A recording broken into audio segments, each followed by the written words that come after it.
बच्चों, important question class 11th subject English परीक्षा की दृष्टि से कुछ महत्वपूर्ण प्रश्नों को आपसे साझा कर रहे हैं।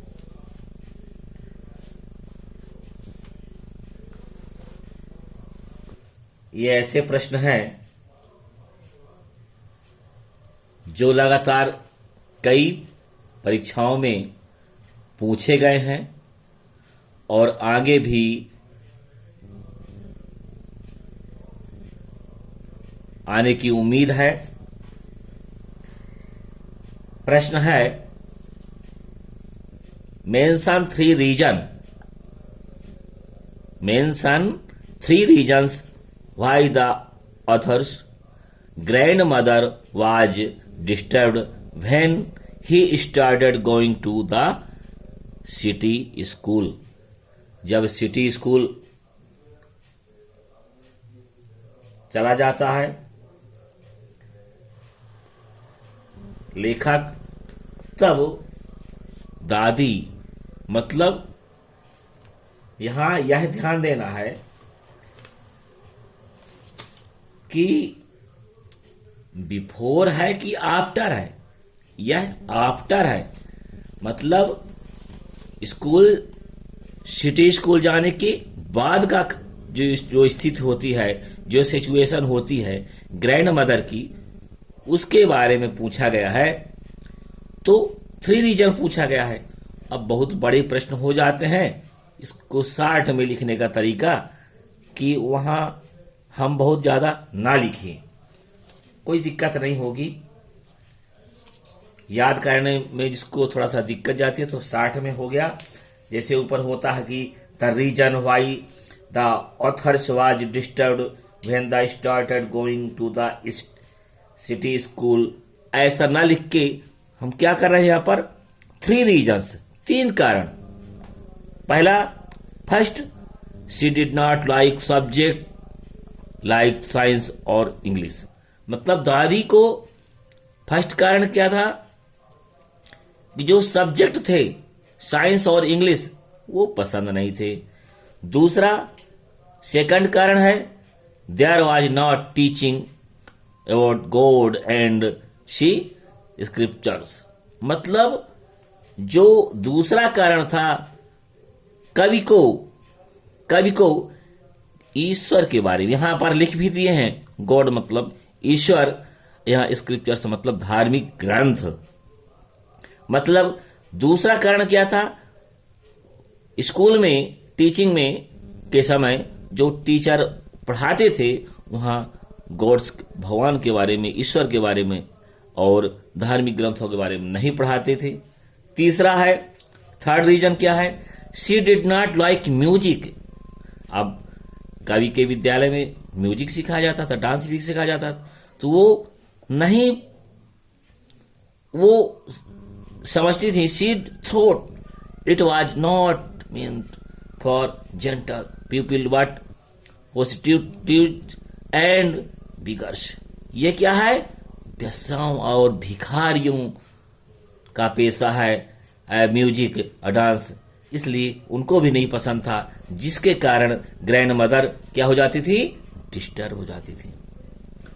दूसरा इंपॉर्टेंट क्वेश्चन हो सकता है, mention the way in which the sparrows expressed their sorrow when the authors grandmother dead. जब ग्रैंड मदर की मृत्यु हो जाती है तो जो गौरैया होती है, चिड़िया होती हैं, वो किस तरह से अपना दुख व्यक्त करती हैं, अपना शोक प्रकट करती हैं। When the author's grandmother did the sir grand third around her,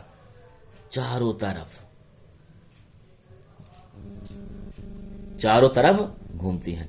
They did not chirp, और चहचहाती नहीं है, आवाज नहीं करती हैं। The author's mothers gave them but of bread, but मतलब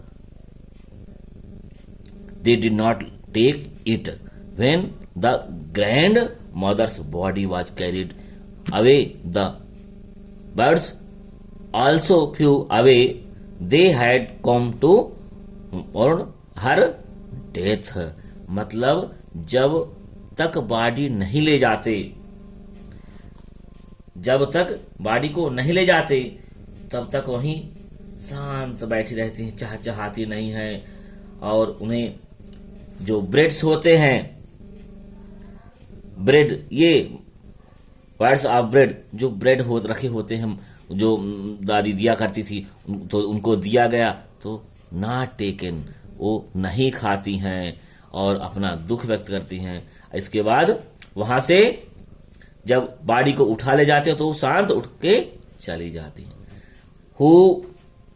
तीसरा इंपॉर्टेंट क्वेश्चन है, who were other two crewman when crewman that accompanied the journey. दो जो नाविक थे कौन थे जिनको साथ में ले जाया गया था यात्रा के दौरान? जब पढ़ाया गया था तो बताया भी गया था कि ये इंपॉर्टेंट क्वेश्चन है, आ भी सकते हैं। तो वे दो नाविक कौन थे जो यात्रा में साथ में गए? वे थे क्रूमैन लेरी विजिल और दूसरे थे हार्व शिंगलर। दूसरे क्या थे? हार्व शिंगलर। ये दो गए थे। अब एक बात और है कि एक और प्रश्न आ सकता है यात्रा के दौरान, मतलब what role did the kinds play in the journey? बच्चों की क्या भूमिका थी? बच्चों की क्या भूमिका थी?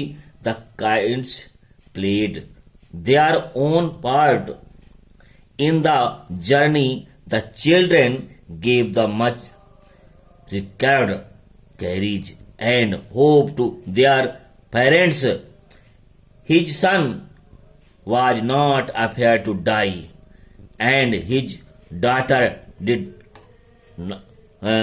want him to worry about her injury. मतलब जो बच्चों द्वारा यह कहा जाता है कि यदि हम सब साथ में हैं तो हमें मरने से डर नहीं लगता। ये बहुत बड़ी बात है, ये इंपॉर्टेंट है। अगला प्रश्न है इंपॉर्टेंट हमारी नजर से हो सकता है कि who are the person in the photograph. ये पोएम से है। जो फोटो में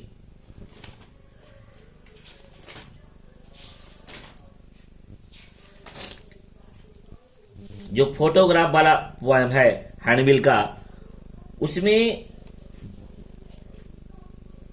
जिसे एक प्रश्न था कि what has the camera captured, एक ये इंपॉर्टेंट क्वेश्चन हो सकता है।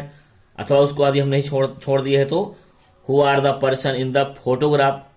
तो ये कैमरा कैप्चर्ड और who are the person in the photograph, मतलब दोनों में से कैमरा क्या कैप्चर किया जो फोटोग्राफ में है, इसलिए कंफ्यूजन न होता। इसी से प्रश्न उसको भी उस प्रश्न का भी उत्तर बना देना।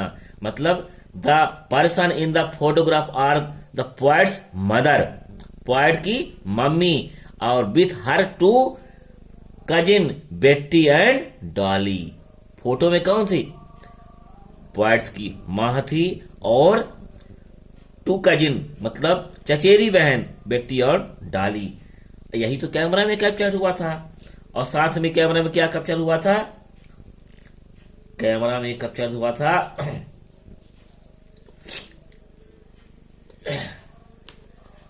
समुद्र के किनारे जो बीच में नहाने की जो सीन है वो भी हो गई थी। अगला एक प्रश्न और है important, what makes the earth beautiful? What makes the earth beautiful, ये इंपॉर्टेंट हो सकता है the voice of the rain poem से पोएम, तीसरी पोएम है voice of the rain poem से लिया गया है। ये कई वर्षों में पूछे भी गए प्रश्न है। तो ये सबसे छोटा, rain makes the earth beautiful, यदि हम इस तरह भी लिख देते हैं तो कोई गलत नहीं होगा। अन्य किताबों में अन्य लेखकों के द्वारा इस तरह भी लिखा जाता है कि rain gives life to the earth and makes it pure and beautiful. उसकी जगह में और छोटा करके रेन, यदि पूछा गया है what makes the earth beautiful, तो उसका हम उसी तरह उत्तर दे दें जिस तरह पूछा गया है। तो rain makes the earth beautiful, वर्षा पृथ्वी को सुंदर बनाती है। इस तरह से और महत्वपूर्ण प्रश्नों को पाने के लिए पार्ट नंबर 2 देखें, चैनल को सब्सक्राइब करें और शेयर करें जिससे छात्रों का सहयोग हो सके।